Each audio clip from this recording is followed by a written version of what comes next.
ಇವಾಗ ಇದು ವಾಯ್ಸ್ ಯಾವುದು क्या हमने हासिल किया, क्या हमने खो दिया, और हमें शायद कम दिया, लेकिन बहुत कुछ खो दिया। शायद लगता था अपना स्वतः सब खो चुके हैं, तब जाकर हमारी नींद खुली, और शायद हम अभी भी अर्धनिद्रा में हैं। हम अभी नहीं जागेंगे तो अपनी पहचान पूरी तरह खो देंगे। देखिए और समझ जाइए और बढ़ाइए अपनी संस्कृति संरक्षण की ओर।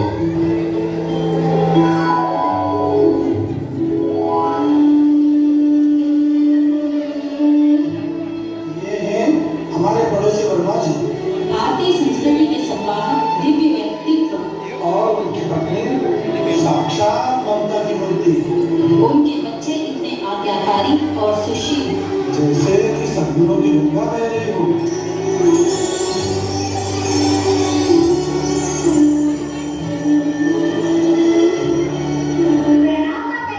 प्रणाम पिताजी।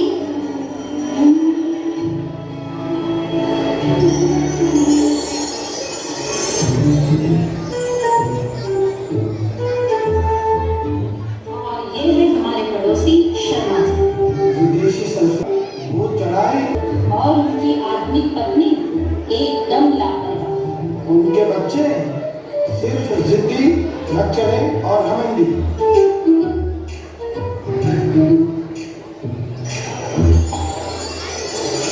मम्मा मुझे भूख लगी है। मम्मा मुझे भी भूख लगी है, मुझे कुछ खाना है।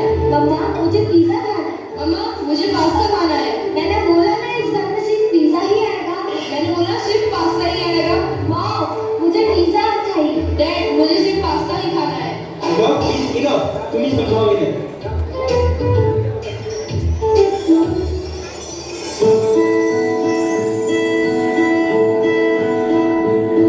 अब ये बच्चे बड़े होकर पढ़ाई के लिए स्कूल जाते हैं।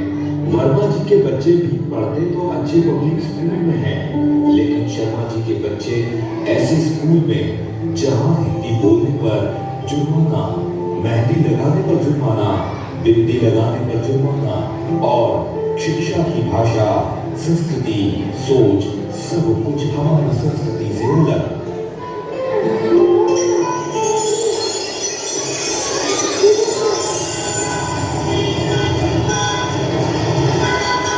ये देखो पब्लिक स्कूल के बच्चों को कैसी बिंदी लगा रखी है। अगर हमारे स्कूल में लगा ले तो पनिशमेंट तो मिलती ही है। इनके हाथ तो देखो कैसी मेहंदी लगा रखी है। ऐसा लगता है जैसे कहीं टीचर में से गंदे करके लाए हैं। Hey, hello, what's your name? मैं शिवा, मैं नंदिनी। इनके तो नाम भी ऐसे ही है।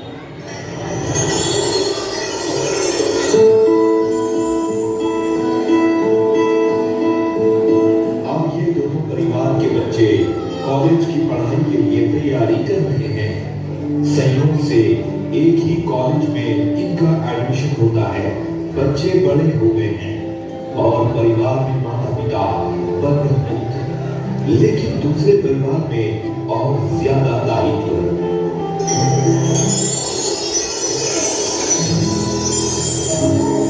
बच्चों आप लोगों ने अपना टिफिन लिया? नहीं आप बाहर से खा लेंगे। रुको मैं अभी ला कर देती हूँ। बच्चों पढ़ाई कैसी चल रही है? अच्छी पिताजी। ये आपका टिफिन और ये आपका टिफिन। और हाँ बाहर का खाना बिल्कुल मत खाना। बाहर का खाना सेहत के लिए हानिकारक होता है।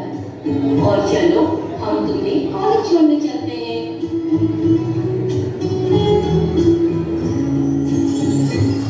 Good morning mom. Good morning dad. Hi dad, क्या आप हमें कॉलेज छोड़ देंगे? बहुत सॉरी बच्चों, मुझे मीटिंग के लिए लेट हो।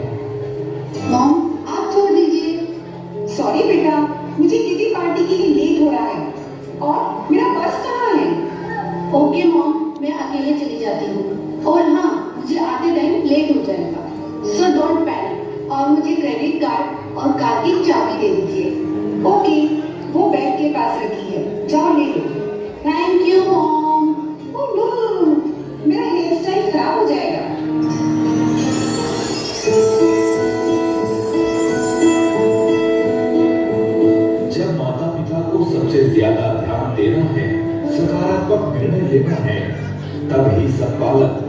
सोचकर कि बच्चे बड़े हो गए हैं, अपना निर्णय स्वयं ले सकते हैं, या बच्चों की गैर वाजिब जिद के आगे झुककर अपने दायित्व की तुतिश्री मान लेना क्या सही है?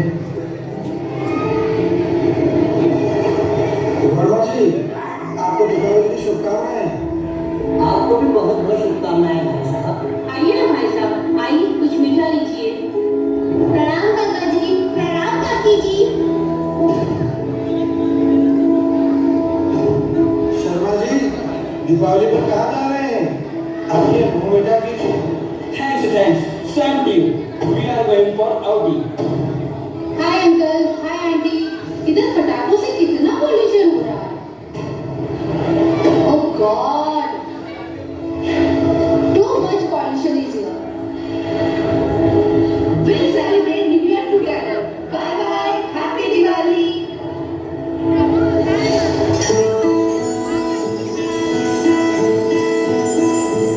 वैसे तो शर्मा परिवार मिलने जुलने में कोई रुचि नहीं रखते, लेकिन आमना सामना होने पर भी शर्मा जी बिजी हैं कहकर टाल जाते हैं।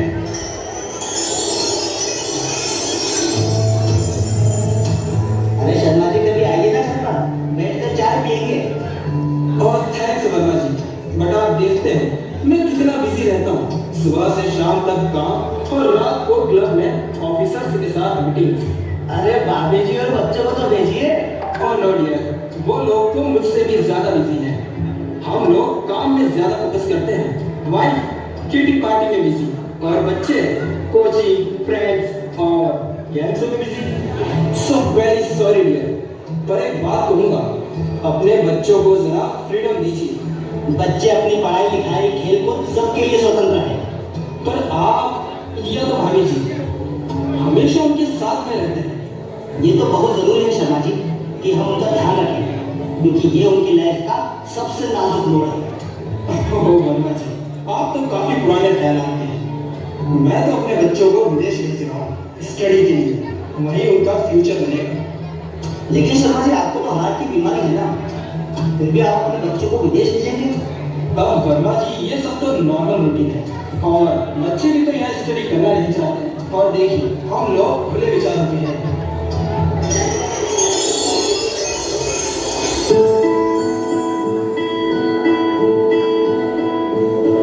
शर्मा जी के बच्चे पहले बैंगलोर और फिर यूके पढ़ाई के लिए जाकर वहीं सेटल हो जाते हैं। वर्मा जी के बच्चे दिल्ली में ही सेटल होकर संतुष्ट हैं। एक दिन शर्मा जी को अचानक दिल का दौरा पड़ता है। पड़ोसी होने के नाते वर्मा जी उन्हें हॉस्पिटल में भर्ती करते हैं।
को बहुत अच्छे संस्कार दिए हैं। काश हम भी अपने बच्चों को इतने अच्छे संस्कार दे पाते।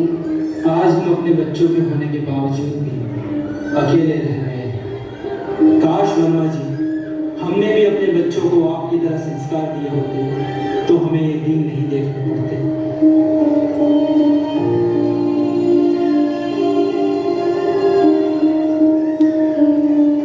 ये संपूर्ण कहानी हमारी दृष्टि इस बात की ओर करती है कि क्या हम अपने बच्चों के लिए सकारात्मक दृष्टिकोण के साथ उनका पालन पोषण कर रहे हैं, उन्हें अपनी संस्कृति से अलग कर रहे हैं या उन्हें अपनी संस्कृति के साथ जोड़ रहे हैं। अब ये फैसला आपका है।